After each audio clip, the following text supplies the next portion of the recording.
हाथ उठा देना तो प्रवचन कर देंगे।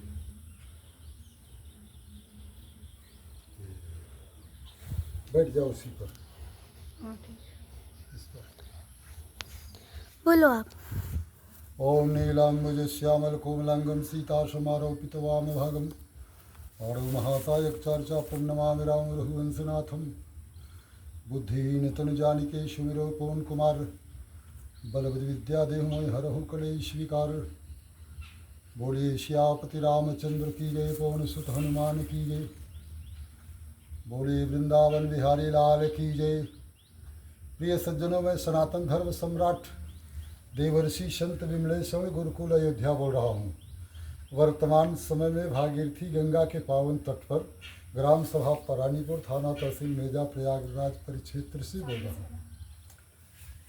भारत पाकिस्तान के बीच में जो विनाशकारी महासंग्राम था वो रुक तो गया, लेकिन पाकिस्तान की एक नीति है, कहीं भागे वीर तो कहीं मारे वीर।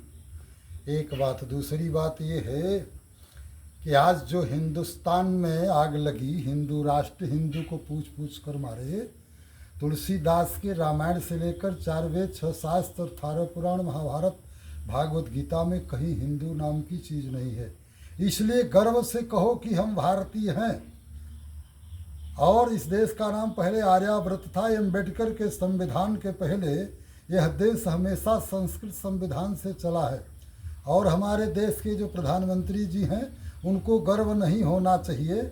जब यही पाकिस्तान इंदिरा के ज़माने में युद्ध किया था, तो जैसे मोदी जी कहते हैं मेरा 56 इंची का सीना है, तो इंदिरा जी की जो दोनों चप्पल थी वो 56 इंची की एक एक थी। क्यों थी? कि अमेरिका का सातवां बेड़ा जब पाकिस्तान के साथ युद्ध में आया तो उसको इंदिरा गांधी ने तोड़वा दिया था और चीन का भूभाग सिक्किम पर उसने कब्जा कर लिया था। तो जितने प्रधानमंत्री आए इस देश के लिए कुछ न कुछ अपनी कीमत और अपने जो है संस्कारों का प्रभाव डाल के गए। इसलिए जो आने वाला समय है वो बहुत अच्छा है। परानीपुर ग्राम सभा में अस्थाई पक्का पुल बने।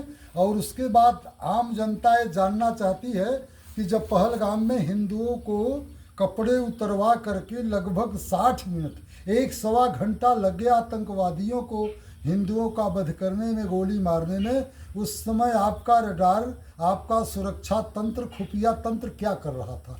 1 सेकंड का काम है।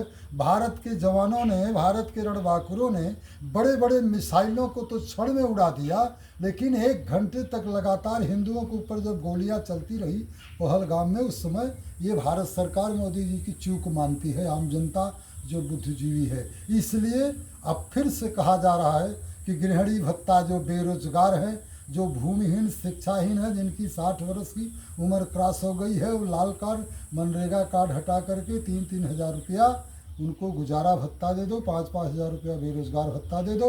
और इजराइल के तर्ज पर फिर से सुनो, इजराइल में रिश्वतखोरी, बलात्कारी इसलिए नहीं है कि इजराइल में जो स्त्री हो या पुरुष 18 साल का हो गया और तुरंत मिलिट्री में उसको ज़बरदस्ती ले जाते हैं। जैसे इजराइल का हर नागरिक आर्मी में है, उसी तरह से देश का हर नागरिक केवल 5 साल आर्मी में रहे, फिर कार्यपालिका देखे 5 साल, फिर न्यायपालिका देखे, फिर आम जनता के बीच में विधानसभा और लोकसभा देखे, इसी में उसका जीवन कट जाएगा। रहे बात बजे बांसुरी। अब इन्हीं चंद शब्दों के साथ वाणी को विराम है। जो मैं कहता हूँ इस मोबाइल अपने जो है वाणी से, ये प्रकृति का संदेश है, परमात्मा का संस्कार और सुझाव है। ये मेरा व्यक्तिगत नहीं है, न किसी पार्टी का है। बोले श्यापति रामचंद्र की जय, उमापति महादेव की जय, पवन सुत हनुमान की जय, सत्य सनातन धर्म की जय हो, धर्म का नाश हो, प्राणियों में सद्भावना हो, विश्व का कल्याण हो, गौ माता की जय हो, गोहत्या बंद हो, हर हर महादेव। अब बंद कर दे देगी।